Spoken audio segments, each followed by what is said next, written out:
It's Dr. Melanie Petro. On April 3rd, I'm a facial plastic surgeon in Birmingham, Alabama. But tonight I'm just a girl with a dying betta fish. I have this ridiculous level of sensitivity that I really try to embrace because I think you have to. I think when you have something that's different from most of the people that you're around, it's really your job to find a way to use that for the good of the world. And I am a highly sensitive person. If I could have changed that when I was 3 and couldn't sit at a restaurant with lobsters in a tank, or when I was 4 and we were crabbing and my granddaddy threw back all the crabs, everybody was mad at me because I heard they were going to cook them. I would have changed it. It's innate. It's who I am. And it gets in the way. I mean, recently I was in New York at some great restaurant, apparently. And literally reading the menu could have made me cry. I mean, how in this day and time you put veal, foie gras, rabbits. I mean, I don't know how you put all that on a menu and people still come. But apparently it happens. And part of me wished I hadn't been so vocal because I was. And the tables are very close together. Why is it? Why does that make it? Why is a nice restaurant have tables close together? Is that nice to you? I don't think it's nice. I don't like it at all. Because I really would like to not worry about what I'm going to say, especially in a quote nice restaurant. Because why they all think that to be nice, they have to kill baby animals or overfeed them, I will never understand. But it's just wrong, and it will never seem right to me. I really could have cried hysterically right there, but somehow I didn't. But when someone I was with said, yes, I eat foie gras,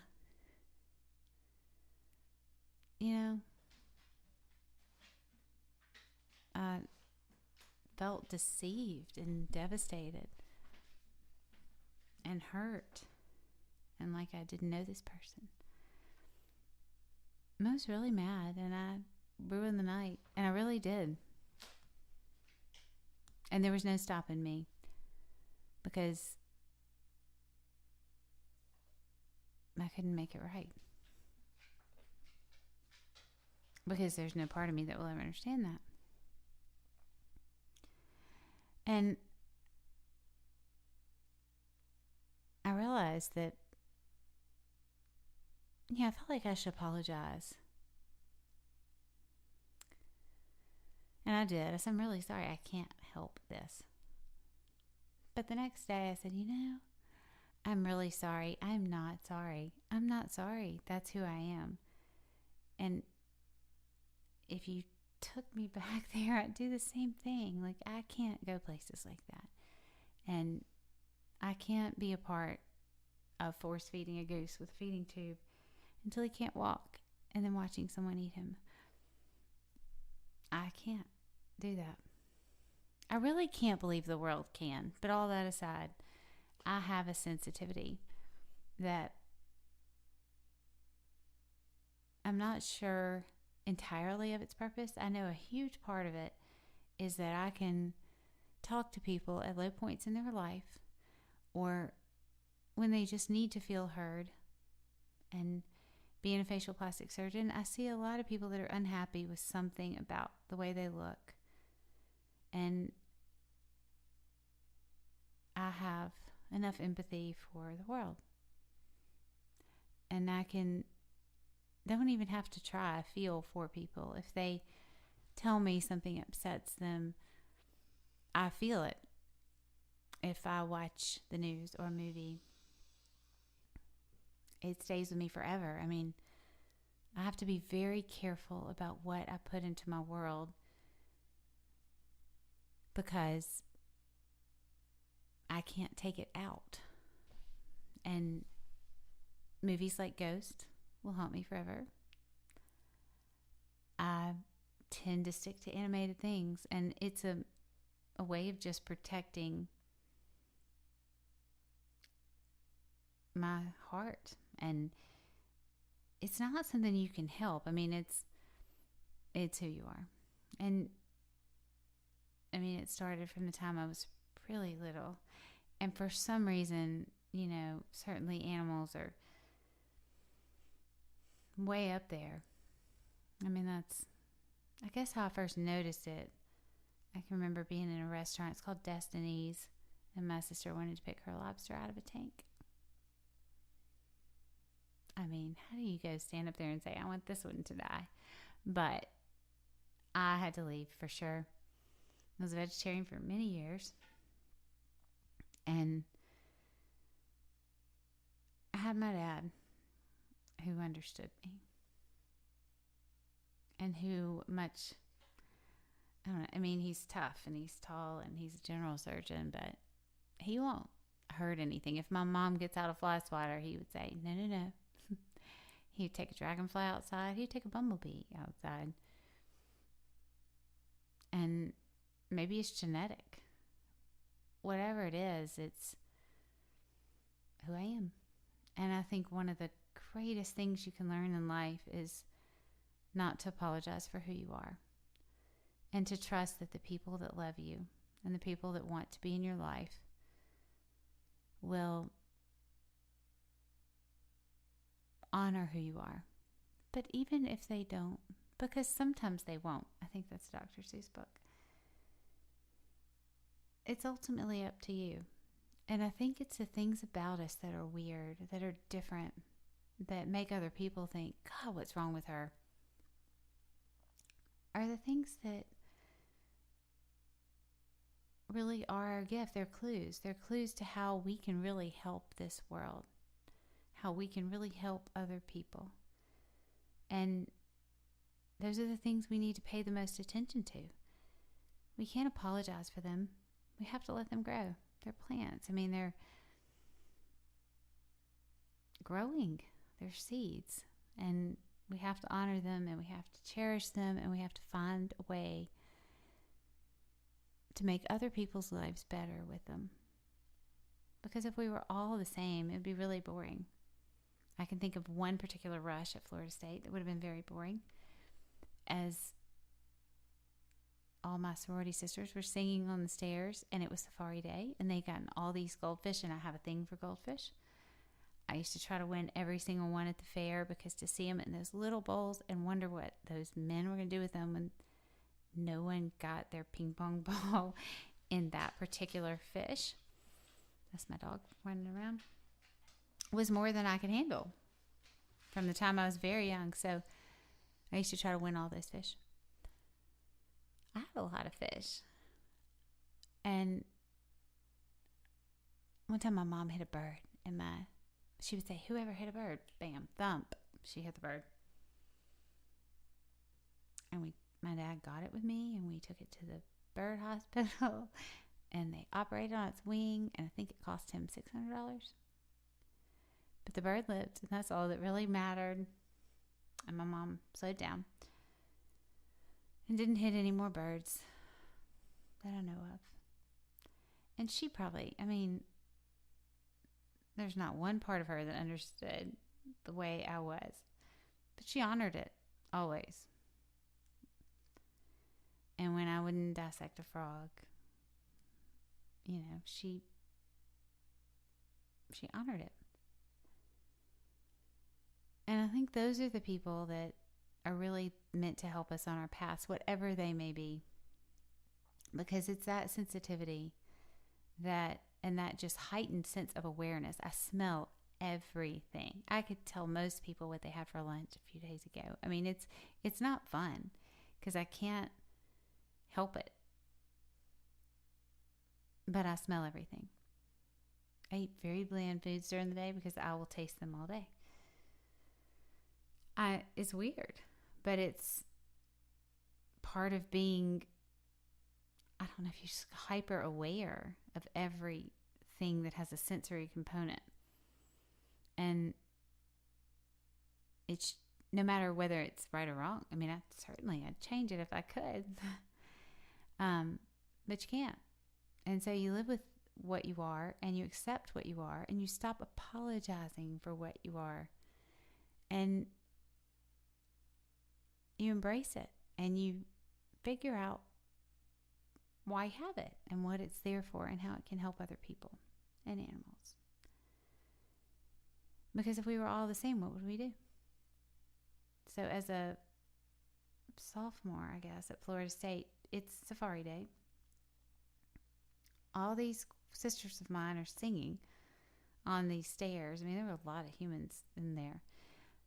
And they gotten all these goldfish because it was Safari Day. So it was really Kill the Goldfish Day. And there are all these goldfish in these little bitty vases. And I look up and, I mean, you could not have paid me millions of dollars to stay on those stairs singing while all these fish are dying. I mean, there's nothing that could have ever made that happen. And so I didn't know what to do. So I got a straw. I actually have multiple straws.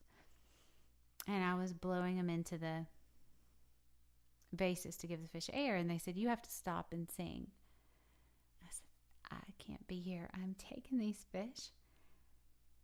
I'm going to save every last one of them. And I hope that y'all are all very happy.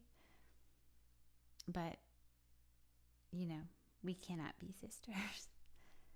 And I did. I took all the fish in the bathroom. I stayed in the bathroom with all the fish.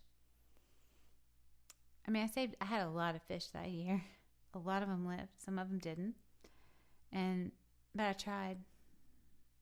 And there was no singing on the stairs. I mean, I just will never understand how people can stand over there and sing while these fish are like gasping for air. But I should be more tolerant. But you got to follow your heart. My heart was with those fish.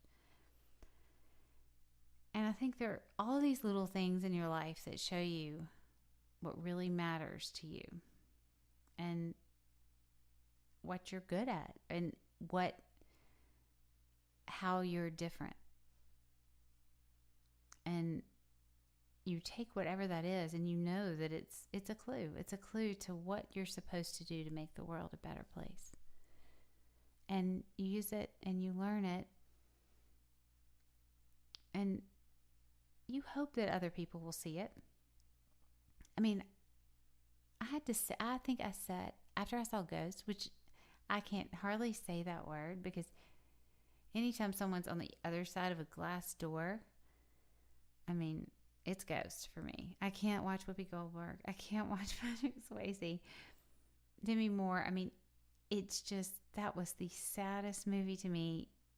And I could replay it a million times in my head with a different ending to that fight. But I can't watch stuff like that. If someone wants to watch a spooky movie or the news late at night, I have to play a podcast, have to put on headphones. I can watch Bewitched. I love Bewitched. I can watch Leave It to Beaver. I can't watch. There's no Netflix and chill for me. There's like Netflix and freak out and that's okay. I like comedy and animation. I do very well with that. And I don't know if it's because I'm just, slightest little thing can be overstimulated. So it's my job to protect myself, to understand myself, to accept myself. And that's yours too. It's everyone's. And not apologize for it. And figure how it can give to the world, because There are a lot of deep, deep issues in the world. There's a lot of hate. There's a lot of things that we can make better with a genuine concern, genuine feelings, and that's what we're really here for. So it can be one person at a time. I mean, Joel Osteen said, be the kind of person that people miss when you're gone because you make them feel so good. And he didn't mean death, or I would have already changed the station. Just when you see someone, when you're with someone that, you leave them a little better. He calls it making deposits. And what a beautiful thought. And with those of us that are just hypersensitive, we can tell those people, we can spot them from a mile away, maybe further. We can feel them. And, it's just part of it.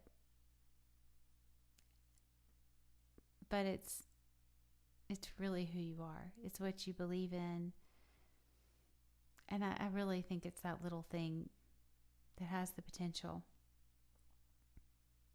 to change the world, to make the world a better place.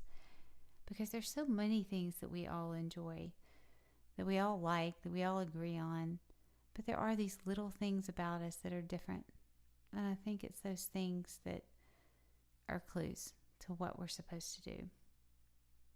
I think we all have so much potential to make the world a better place. And what a great feeling that is. If I had actually rescued all the lobsters out of the tank, I can't tell you how good I'd feel. If my betta fish actually lives with a boiled pea, I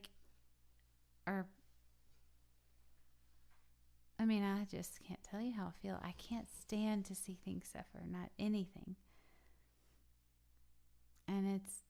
But it's that sensitivity that makes me good at what I do. I see everything. I see every abnormality. I see every shadow.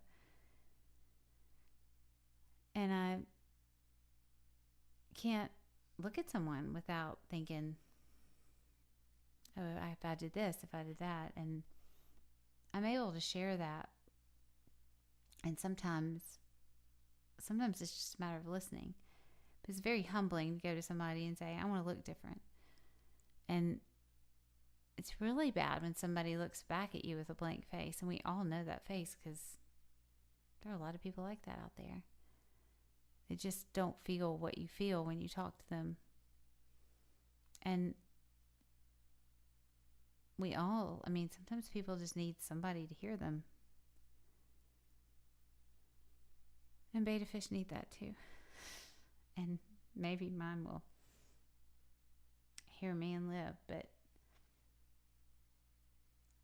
I wouldn't be the same person if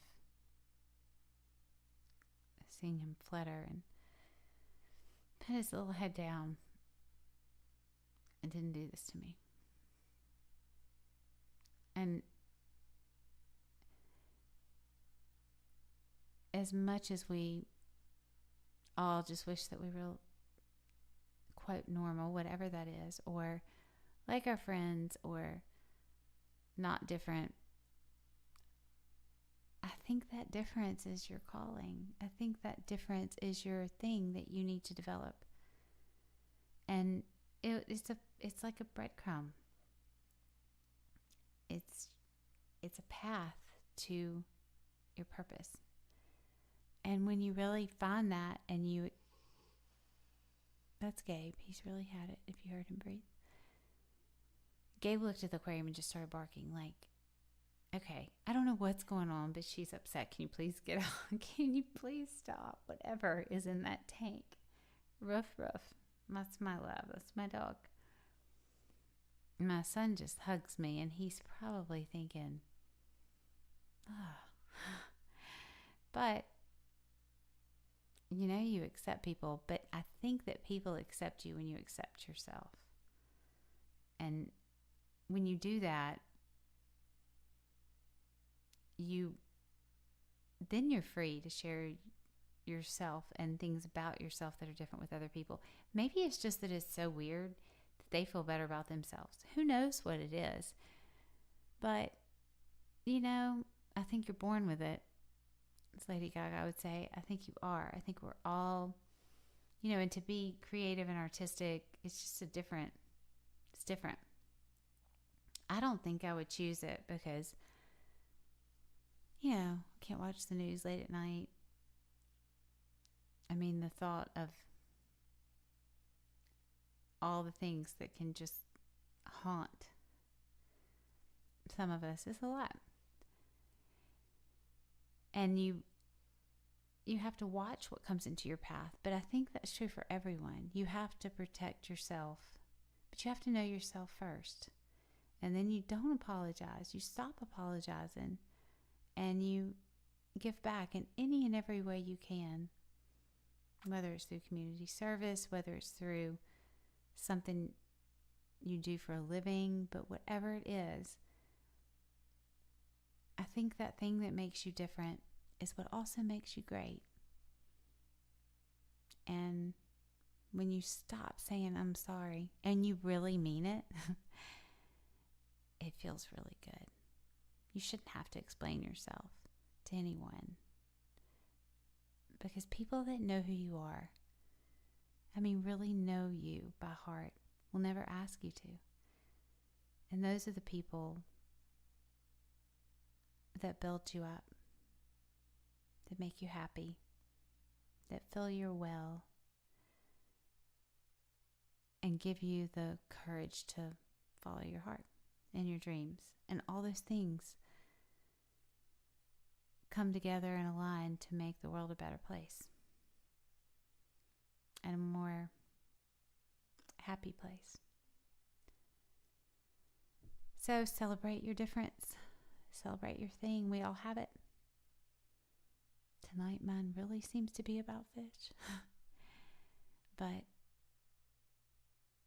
it's, for every crazy sensitive person, there's someone less sensitive that can balance this out. So no apologizing for who you are. Be who you are. Love who you are. Let go of all that and put all your energy towards your purpose, which to me, should always be about helping others, because there's just not a better feeling. And I think that's what your special gift is. So go have a great night. If you have any tips for saving my betta fish, it's Dr. Petro at petromd.com. I do not like that part of the life cycle. Have a great night.